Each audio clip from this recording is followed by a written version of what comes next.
2nd of July, Rabbi Furst, Parsha Shavua, Pinchas. Was mother. Yeah. Morning, Rabbi. Good morning, Yechiel. Good morning, Mayor. How's everyone today? Baruch Hashem. Yeah. Very good. Okay. Yeah, good morning. This is Rabbi Shlomo Furst here, Yeshiva Tzama here in Shalom Kerev Zoom. We are learning Erev Shabbos, Parshas Pinchas, Tafshin, Pei Aleph, Parshas Pinchas, something on the Parsha. We'll start, I guess, let's if you have your Chumash B'midbar, let's take a look at in Perek Chav Zayin. Perek Chav Zayin. We'll start with Pasuk Yud Beis. I guess we'll start with Pasuk Yud Beis, and we'll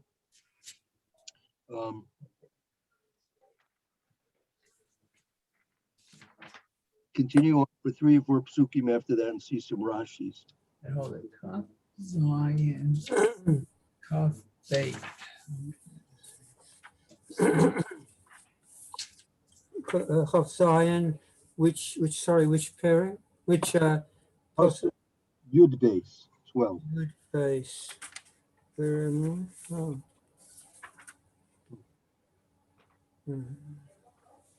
Okay. Let's see. Mayor, would you like to begin reading a bit? Okay, so it's Kaf Zion. I'm doing Yud Bet. Yud Bet. Okay. No, Kaf Bet. Yud Bet. Oh, I heard it right the first time. Okay, let me backtrack a second and then I can read.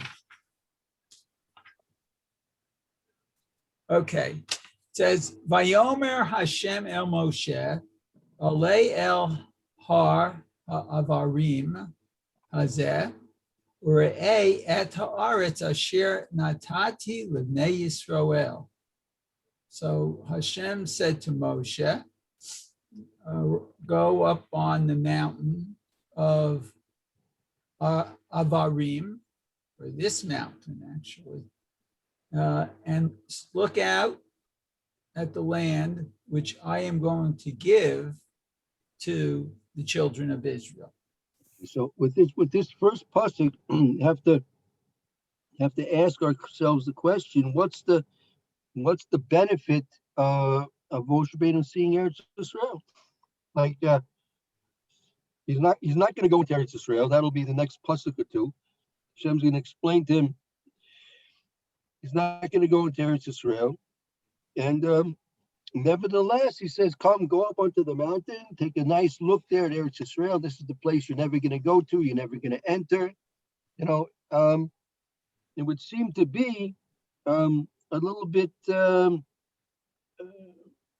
cruel. He's like, you're teasing Moshe Rabbeinu. Like, you can't go here. Take a look at this place. You can't go. There's a cloud. We know, lo sasura acharei levavechem acharei einechem.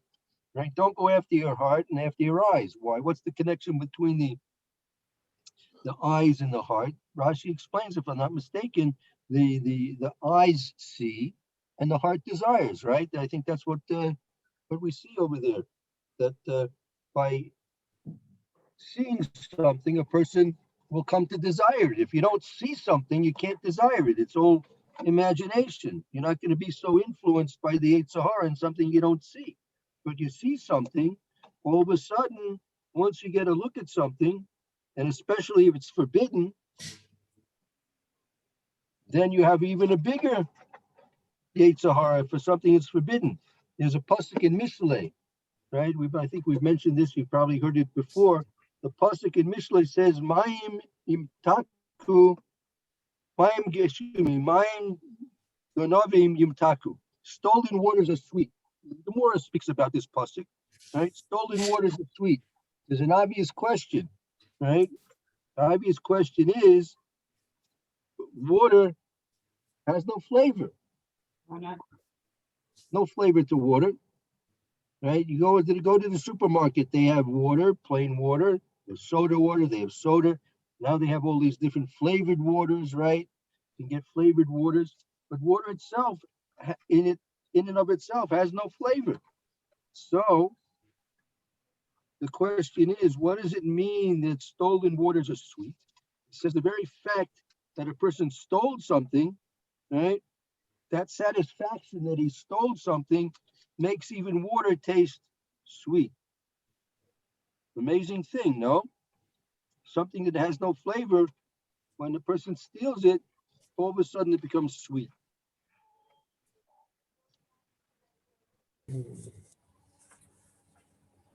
That But didn't Moshe Rabbeinu yearn to go to, sorry, to go to Eretz Israel?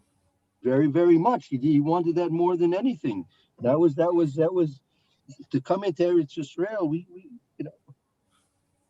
Moshe Rabbeinu was interested not in Eretz Israel and being the getting benefit from its the niceties, the wonderfulness of Eretz Israel in its physical aspects. He wanted to be privileged to be able to be in Eretz Israel.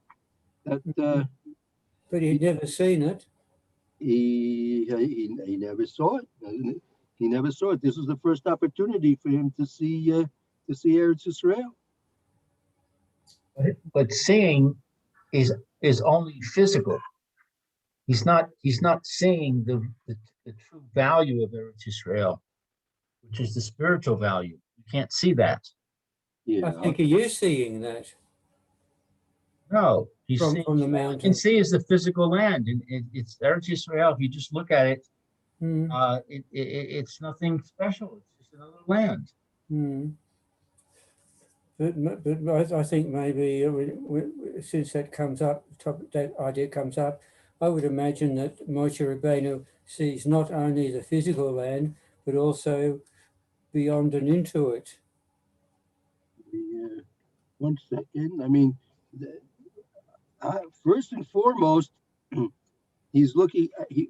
He's seeing um, a physical thing, but true. No, Moshe Rabbeinu didn't look with the same eyes that we look at things. We know by the Akedah, right? When Abraham Avinu was going to the Akedah, he took, besides Yitzchak to the Akedah, he took Ishmael and Eliezer, right?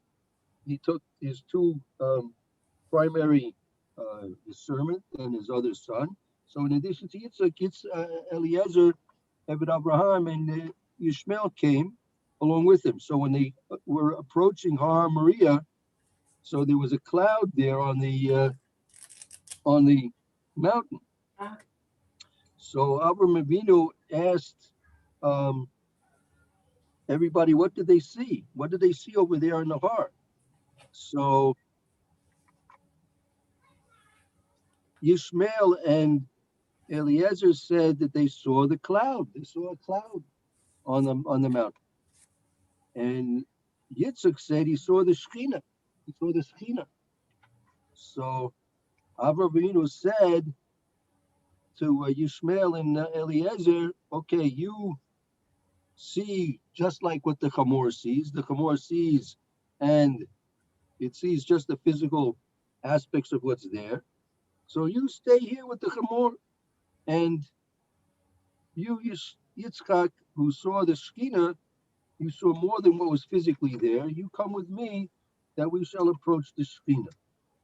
So you see, there are two ways of looking at something, right?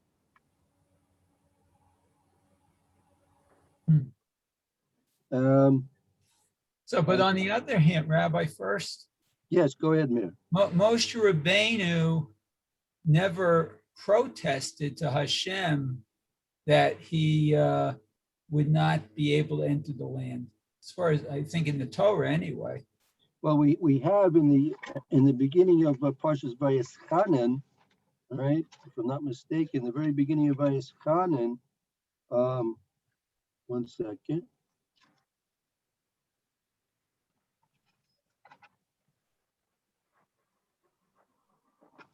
You take, if you want. But Hanan is in Devarim. Yeah, that's the second Parsha in Devarim. I forgot. Yeah, we're not done with the Sefer Torah yet. Okay. Okay.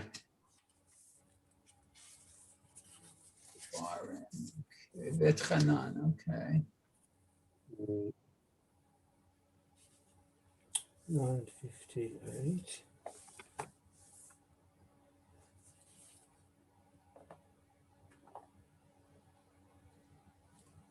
One second.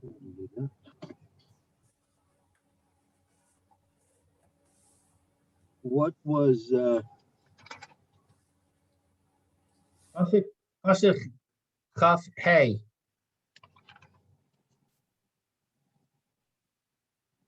right? You see the Vayeschanan, the word was Vayeschanan is a expression of prayers, right? So Moshe Rabbeinu was, if you want, you could read from Chav Gimel. Let's read from Pasuk Chav Gimel if you like. Which chapter is that in?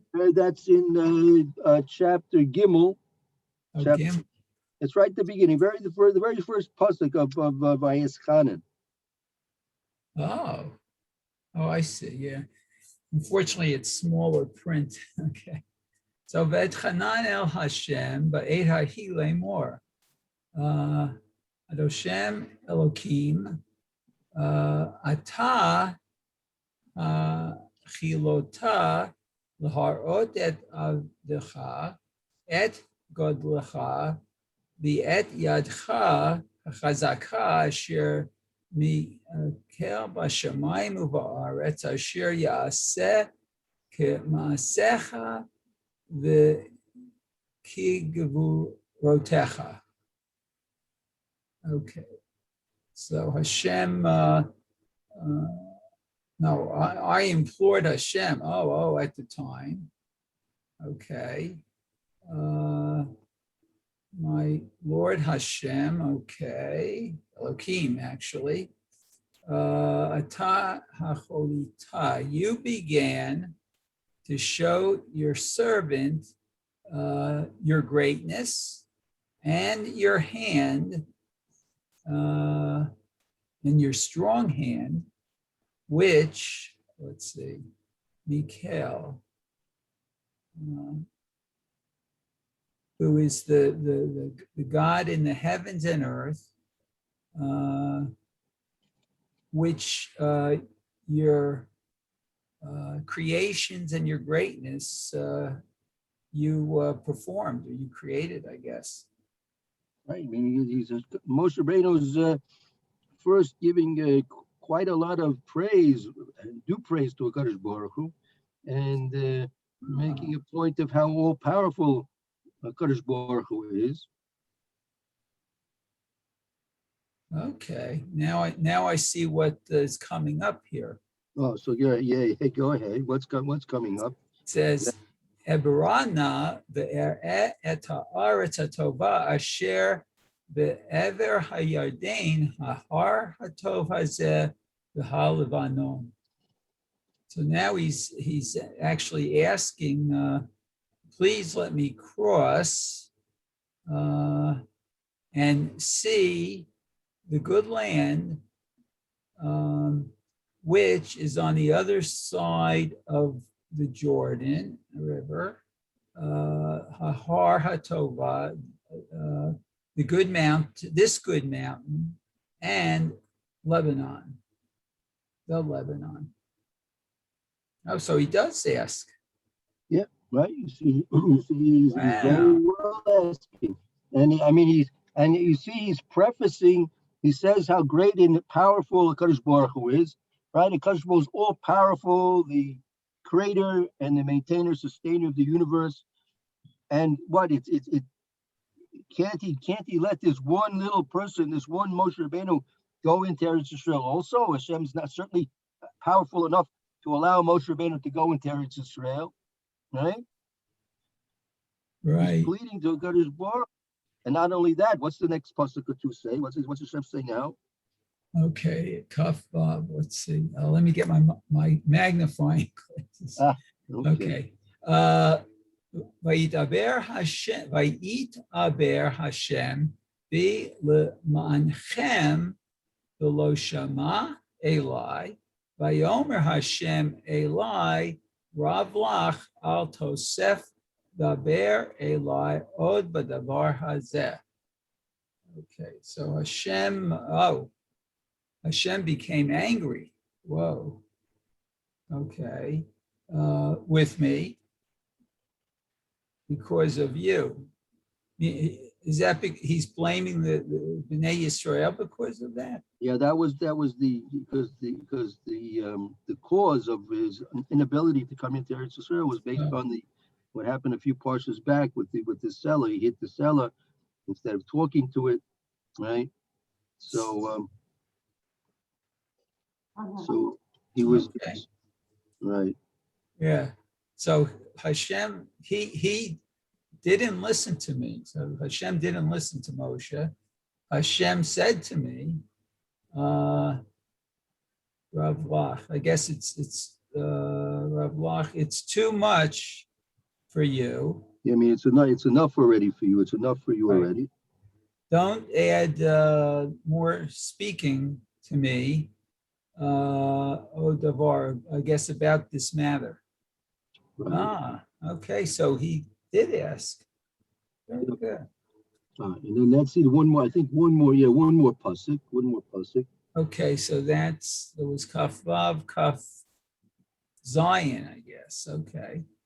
Ale Rosh Hapiska V'sa Einecha Yama V'tzafona V'teimana Umizracha Re'e B'einecha Ki Lo Ta'avor Et Hayardein Hazeh.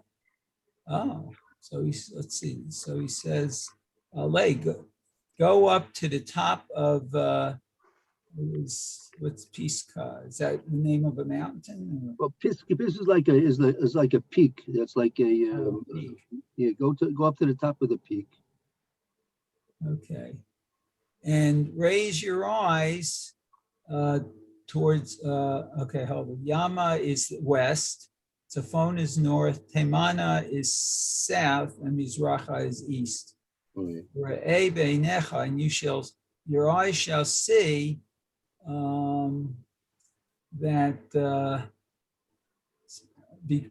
I guess key is because you will not cross this Yarden. Right. Oh. Okay, so he's giving him the opportunity to see the land. Right. So again, apparently again he's getting a look at Eretz Israel. Again, I think this is a second place, a second time. Right. He's able to take a look at Eretz Israel, but he's not going to go in. But he's going to take a look. He said, "Take a look, but you're not going to go in." Right? Also, it seems a little bit difficult. Well, what's Hashem? Hashem's teasing Moshe Rabbeinu. Take a look, like it's I'm going to take you through a story and look at this nice thing, and you can look at it, but you can't buy it. So, like, what's the benefit of that? Just teaching. Obviously, that can't be the kavanah of HaKadosh Baruch Hu. Right. And now, if you want to take a look at the towards the end of the in Zosa Bracha, if you have a Sefer Devarim also open there in Zosa Bracha, that would be in chapter 34, Lamed Daled, Pasuk Aleph. Zosa Bracha. Okay, Pasuk Daled. Okay. No, Pasuk Aleph. Chapter Lamed Daled, Pasuk Aleph.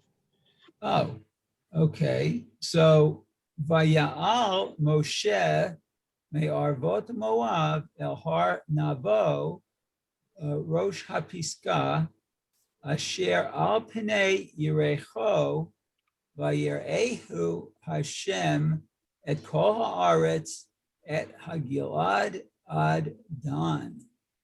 Okay, so Moshe rose up from I think plains of Moab to the mountain of Nebo or Nabo. Again to the peak of the mountain, which faces Jericho. Right. And Hashem showed, it called the entire land, I guess, from the Gilad until Dan. Wow. Continue further. I mean, it's amazing that that Hashem showed him, all the distances. There's a long distance. Usually a person can't see that far. Right. I mean, if we'll get to it in a few minutes. If you have the Rashis there, we'll see the Rashis. He saw not just this is what I'm directing. We were talking a few minutes ago about whether it was just seeing physically or also seeing spiritually. So we're going to see Rashi explains that it was not just looking at the physical aspects of Eretz Israel. It was looking at much more. Okay. So V'et kol Naphtali, V'et Eretz Ephraim Uminashe, V'et kol Eretz Yehuda Ad Hayam Acharon. Okay, so and all of Naphtali and the land of Ephraim and Menashe and all the land of Yehuda until I know until the sea. Acharon is usually last. Yeah, that's a reference to. Is that the reference to the Mediterranean, any chance? I think so.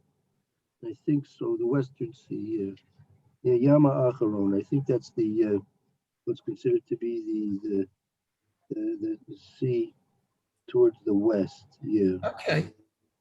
So Hashem showed him everything. Wow.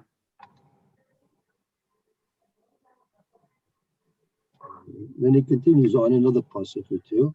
Oh, so okay. So hold it. Et Hanegev. Oh, the Negev. Okay. The et Hakikar Bigat Yerecho Ir Atimarim Ad Zoar, and the Negev and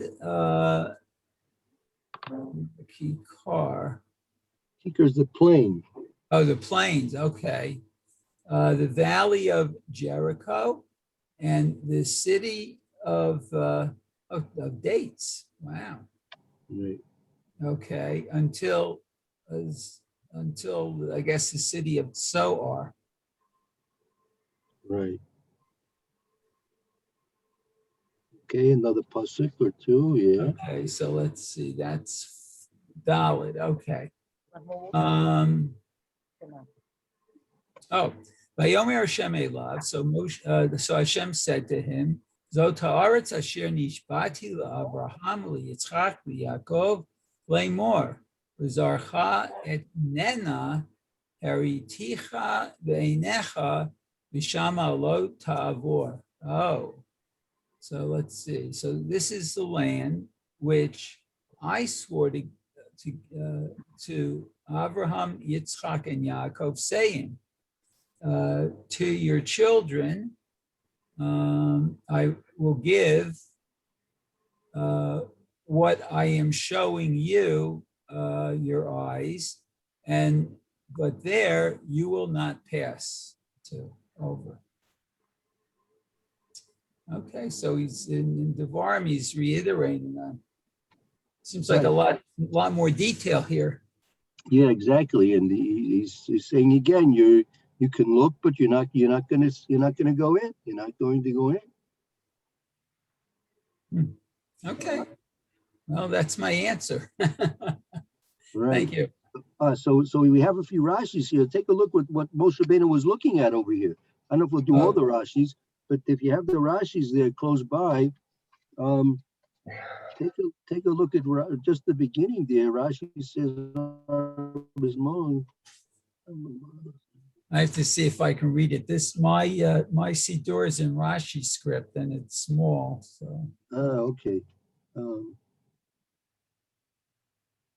Well, so just briefly then, I'll just mention, Rashi explains that he saw much of the history of more or less, what was going to occur in all these places. He wasn't simply looking at the physical aspects of Eretz Yisrael. He was looking at all the things that would be occurring to the Jewish people while they would there be in Eretz Yisrael. He saw many of the things that would be happening, right?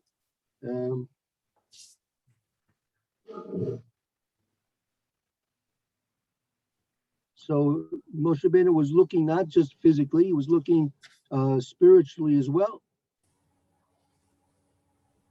Uh-huh. Well, I mean, when you say spiritually, it sounds like he's looking prophetically. He's seeing the future. Yeah, well, that's exactly right. That's the spiritual manifestations of what's going to happen there. I mean, all the history that was going to occur, he was able to see, right? Wow. Rashi says, if you look at the end of the Rashi in the pasuk base, the second pasuk there, pasuk base, the end of the Rashi, right? Rashi says davar achi. It says ad hayom acharon, until the latter sea, hayom, the latter sea, which can be construed as understanding as the Western Sea, the Mediterranean, right? But then Rashi says a davar acher. You have the Rashi there, davar acher. Al tikre hayom acharon, ella hayom acharon. Don't read it hayom, the ocean, the last ocean, ella hayom acharon, the last day. He saw till the last day. Erua Kadosh Baruch Hu kol hamorois asidim le'eretz Yisrael ad shi tchilus hameisim. Moshe Rabbeinu saw everything that was going to occur in Eretz Yisrael until tchilus hameisim. Wow. Everything that was ever going to occur in Eretz Yisrael, he saw all the way throughout all of history until tchilus hameisim. An amazing thing. Amazing. A tremendous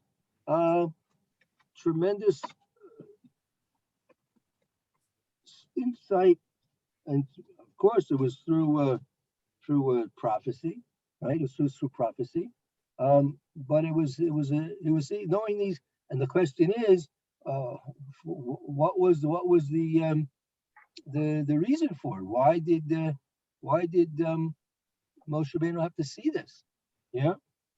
It sounds like a reward for what he did, maybe. So, I mean, he freed the Jewish people from Egypt, and he brought them to this point. right now, So maybe it was a reward. yeah, well, that's a little bit difficult because Rashi explains that he not only did see the good things, but he saw the bad things also. He saw them doing avodah zarah. He saw them doing different things that were not so proper. He saw the different wars that took place, their victories, and if he saw everything, you saw everything. Start to finish, right? All the persecution, the Crusades. Well, that's true, but he also been a bias, the destruction of the temple, exile. Right? Excuse me, go ahead, Mayor. What did you want to mention? Well, I guess that's true, but also during the journeys in the Midbar, he also saw the good and the bad of the children of Israel. Right. So this is just Hashem's giving him a continuation of what will be. Right. But 1,000 years of desolation is it's pretty overwhelming. Yeah. Well, it's true, but I was told the bracha right after Baruch Hu, what he borei et hakol. I forget it. Let me just look it up. Yeah, go ahead. The right after Baruch Hu, 1 second, we say, Oseh Shalom Uvorei et Hakol. But my understanding was, and I don't have any commentary here, that from the pasuk it was taken, it was really that Hashem is Uvorei et Hara, that Hashem right. also creates evil. Correct. So Right. Ra and Tov is part of life and part of, I guess, the end of days too. Right. All these things that occurred, right? I mean, it's beyond our small way of understanding things to understand things in their proper context. But all these things, whether as like you mentioned, whether it was apparently good or apparently not good, right? All these things contribute to the ultimate perfection of what a Baruch Hu wants to achieve in this universe, in this creation that he created. They're all what the Ramchal mentions that Baruch Hu creates both good and also things which are apparently not good. And it's our job to despise that which is bad and to cling to what is good. That's part of our Nisoyan, part of our purpose in life is to make the proper decisions.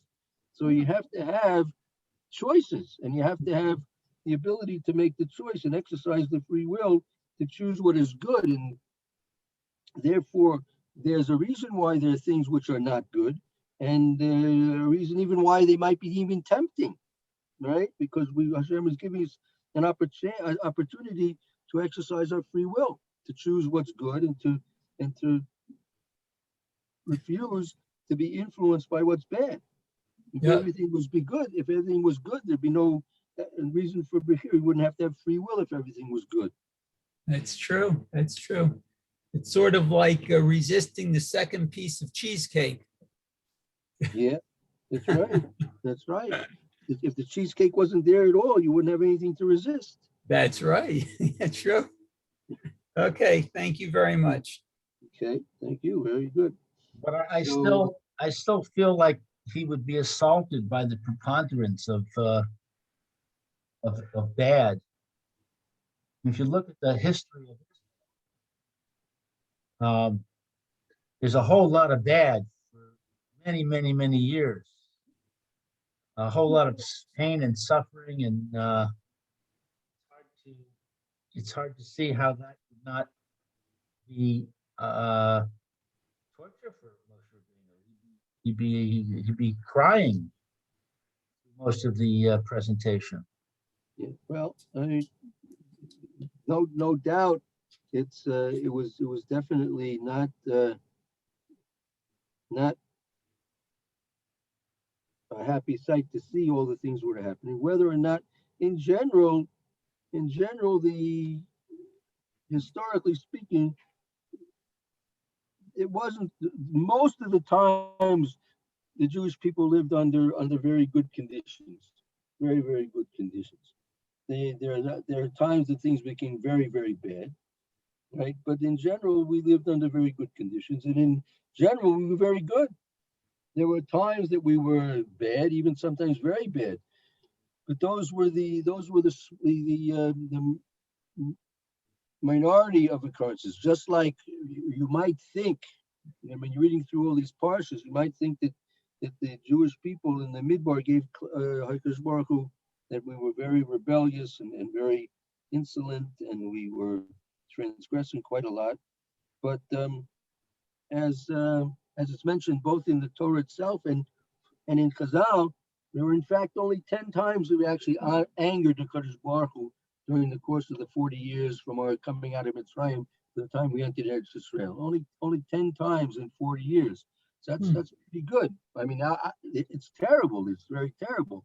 You know, the Chet Egel, the Chet Meraglim, right? The Maisa with the Slav. There were many, many things that we did that rightfully angered the Kadosh Baruch Hu, and we were rightfully punished for it.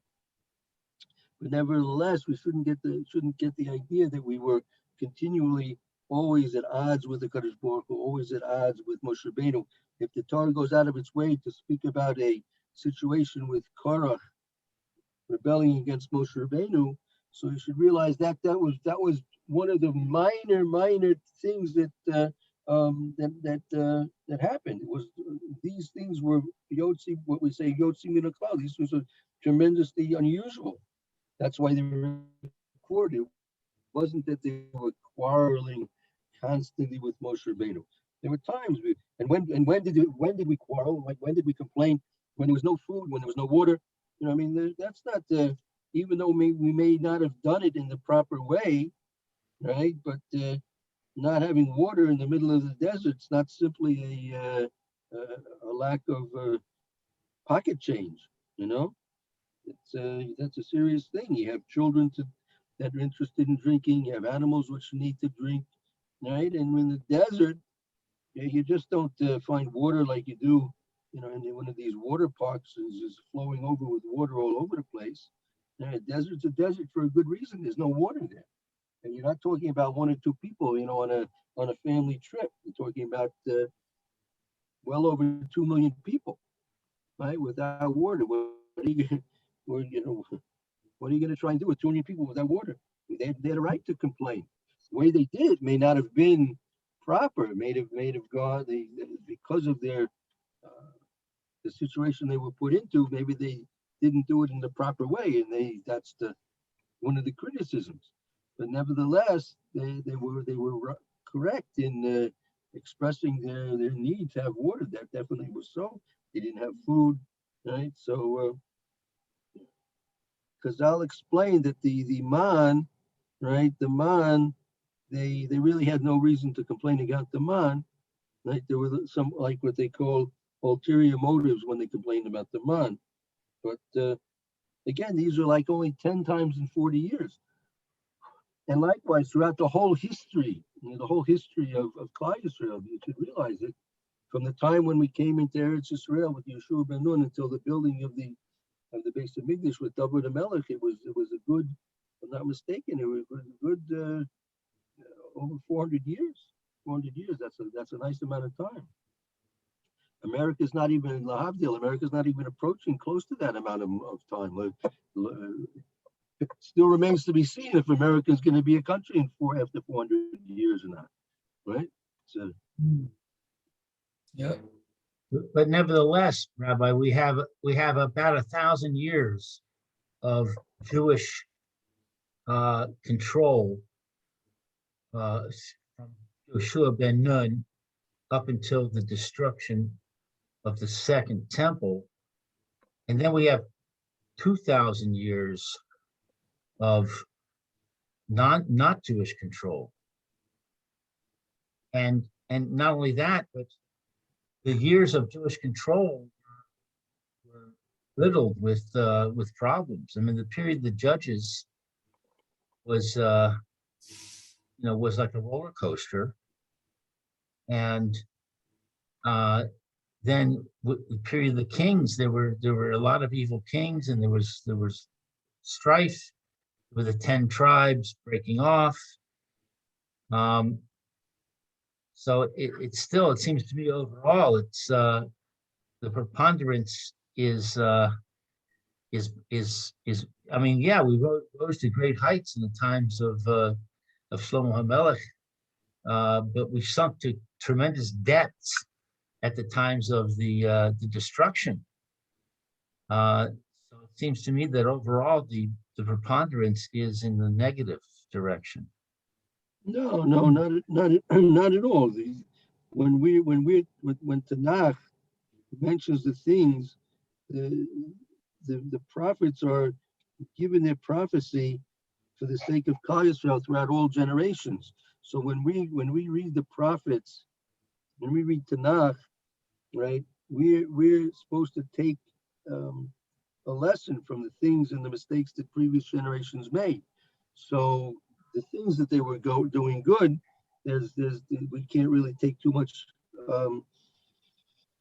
Musar from, but the things that they were criticized for, so we have an opportunity. That's why it's written down. That's why it's preserved for us, that we should be able to take direction and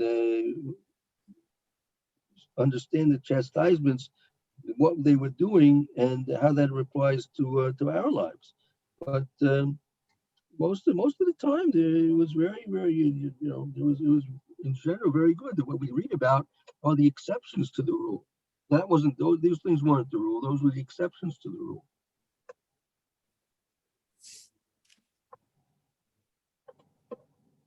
It's true that that we don't have the Beis Hamikdash for quite a long time, and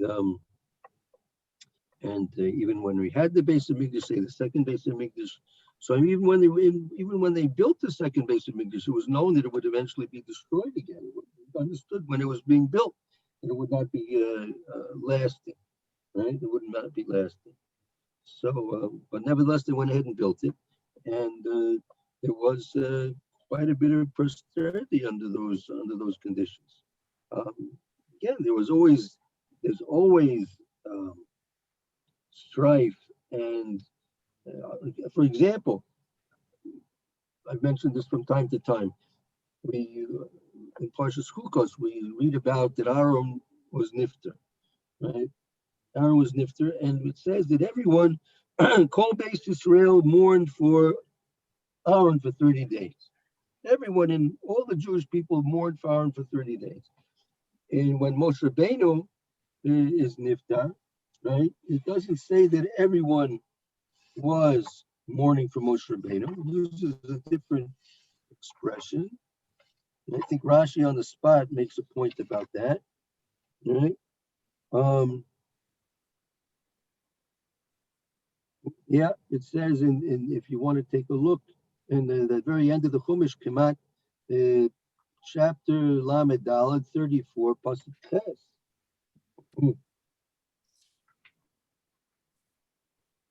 Right? You take a look there. It says in Devarim Lamed Daled pasuk Ches, the 8th pasuk there. V'yivku b'nei Yisrael es Moshe be'arvis Moav shloshim yom yitmu nimei bechi evil Moshe. That the Bnei Yisrael, the Jewish people, they cried over the loss of Moshe Rabbeinu. And Rashi here explains, if you take a look at the Rashi there, right? Bnei Yisrael, Rashi says, what does it mean, Bnei Yisrael? Who mourned for Moshe Rabbeinu? It was a Karim. The men mourned for Moshe Rabbeinu, but apparently the women didn't. Women didn't mourn for Moshe Rabbeinu. Aaron, when Aaron was nifter, betoch shayirodim sholem nanosin sholem ben ish leireu ben ish labala and call Beis Yisrael. Zachar and Unakevas. By Aaron, the pasuk says both the males and the females they mourned for Aaron. Where Moshe Rabbeinu, only the males mourned for Moshe Rabbeinu, and the females didn't. But by Aaron, both the males and the females were mourning for Aaron, because as Rashi says, Aaron was Raidef Sholem. He was trying to make Sholem between people and between wife and husband, right? So you see an amazing thing here.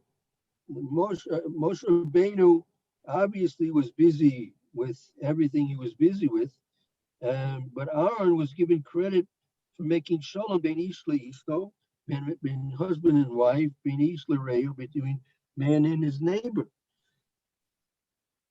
So the question occurs: what were they busy arguing about? They were in the midbar, right?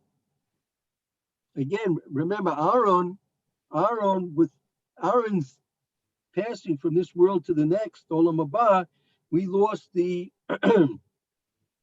the Inani covered, right? We lost the clouds of glory, the Inani covered. They escorted us throughout our journeys in the midbar the whole 40 years.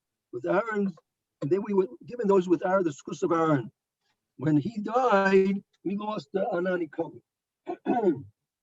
Says that the Anani covered,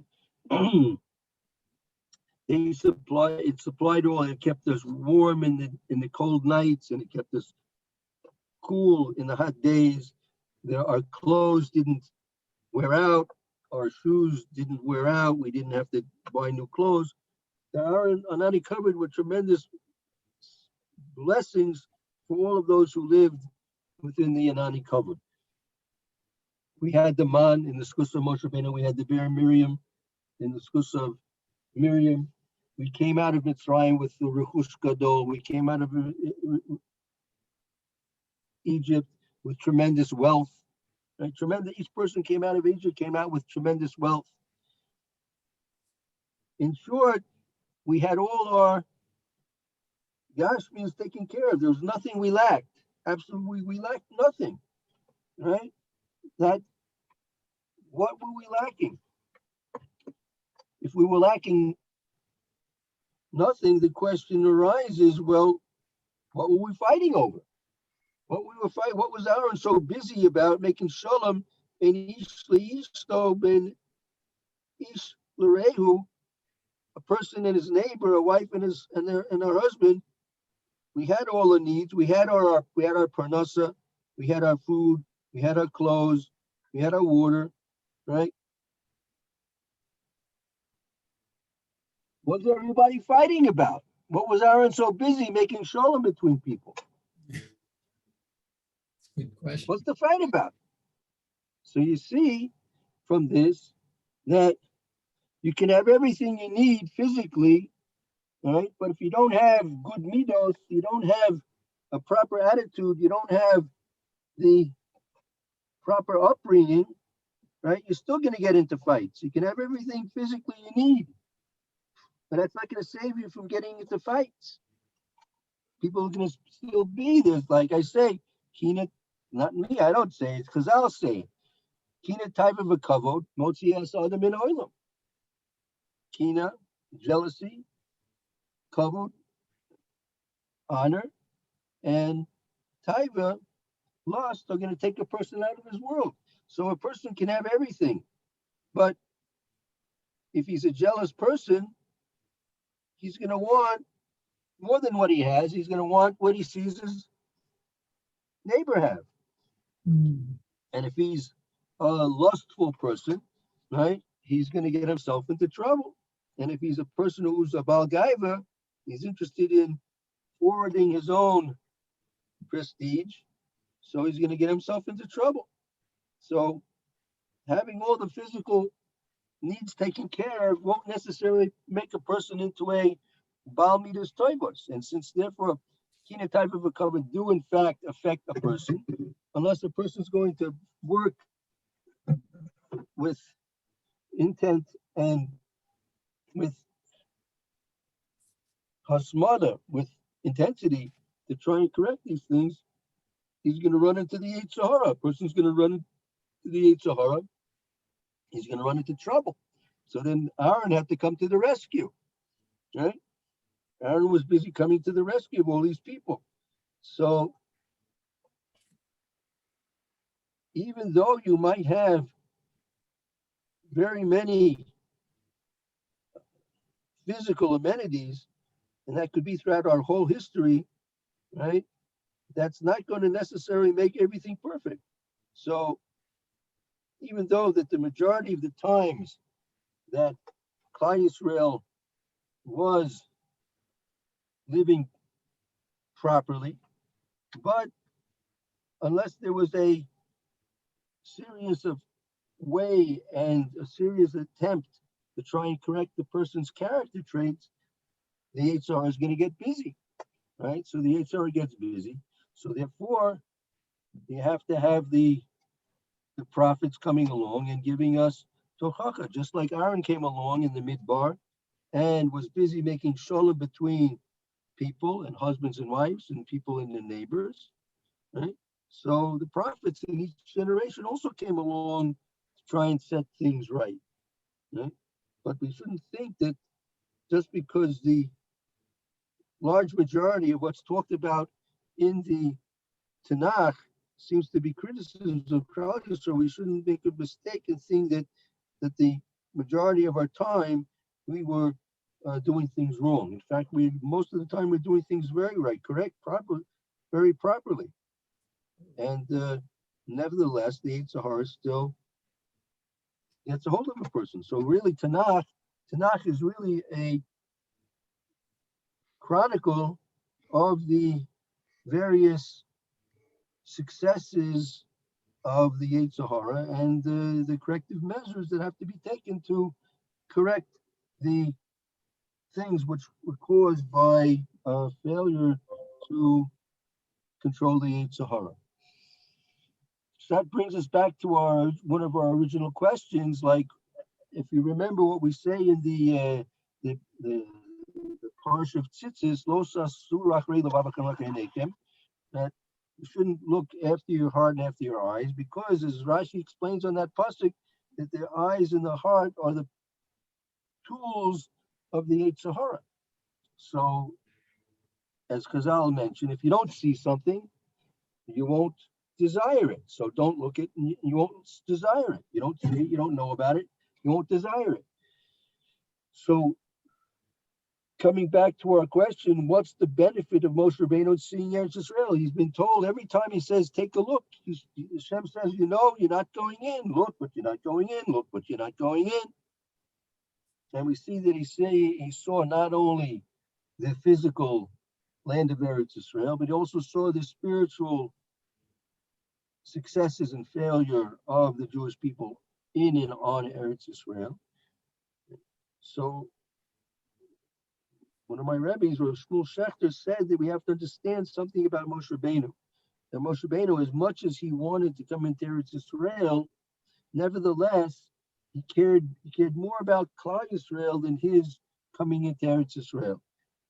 Klal Yisrael were his whole life's work was to establish Klal Yisrael as a nation that would be ready to enter Eretz Yisrael. And unfortunately, he would not be the one to escort the Am Yisrael into Eretz Yisrael. Yeshua would be the one to do that. But Moshe Rabbeinu, his primary focus was for the perfection of Klal Yisrael. And therefore, simply by looking at Eretz Yisrael, Moshe Rabbeinu had there's such a concept that's called an ayin toiva, an ayin tova. When a person who has an ayin, he has a good eye. There's a good eye. Simply by looking at something, right, you influence that thing. You can give a blessing for that thing. So Moshe Rabbeinu was going up to take a look at Eretz Yisrael, not simply to see it and to know what it looks like, and to even see the spiritual future and occurrences that would be taking place in Eretz Yisrael. He was going up to take a look at Eretz Yisrael, and he was able to bless Eretz Yisrael. He was going to bless Eretz Yisrael, and even though he was not going to be allowed to go into Eretz Yisrael, nevertheless, his primary goal, his primary purpose was to lead Klal Yisrael in the best way possible, and he cared more about Klal Yisrael than anything else in the world. And they were his people, even though that sometimes they would be rebellious and they would be transgressing, but nevertheless, they never lose their status as being Bani Matem, that you're children of mine, the children of Kadosh Baruch Hu, the children of Moshe Rabbeinu. Moshe Rabbeinu looked at Klal Yisrael as his own children. Each and every one of the Jewish people were considered to be like Moshe Rabbeinu's own child. So therefore, they were now going to be going to Eretz Yisrael, and Moshe Rabbeinu wanted to bless Eretz Yisrael. He couldn't do it by going in there, but he could do it by looking at it. So simply by looking at Eretz Yisrael, Hashem was giving Moshe Rabbeinu the opportunity to give as much blessing to Eretz Yisrael as possible. So, okay, we should remember that also. When we have a chance to look at things, we look at our family members, we look at our friends, our associates, we look at even strangers. Right? You should look at people with an ayin tova but simply by looking at people, simply looking at them, nothing else. Looking at them with a good eye, with a merciful, kind eye, that simply by looking at them gives them the advantage of having a bracha, a blessing. So likewise, when we see and understand these things, so we should be able to give, as I said, our family members, our friends, associates, right? Even Jews we may not even know, should give them a what we call a ayin tova, which is a blessing of good, of influence from Kadosh Baruch Hu, that it should be to their benefit. And just as Moshe Rabbeinu did that with Eretz Yisrael for the benefit of Klal Yisrael, we also understand that, and we can do as follows. So, Mitzvah Shem, we should all have a good Shabbos, a good Erev Shabbos, and continue with our regular learning on Yom Rishon, Mitzvah Shem, regular time. Okay. Amen. Okay. Shabbat shalom. Good Shabbos to everybody. Okay, very good. Shabbos. Boy, have a good Shabbos. Mayor Yechiel, have a good Shabbos. Mayor, Lou, everyone should have a good Shabbos. We'll see you on Yom Rishon. Thank you, Okay. Rabbi. Have a Bye-bye. good Shabbos. Bye bye. Shalom, bye. Bye now.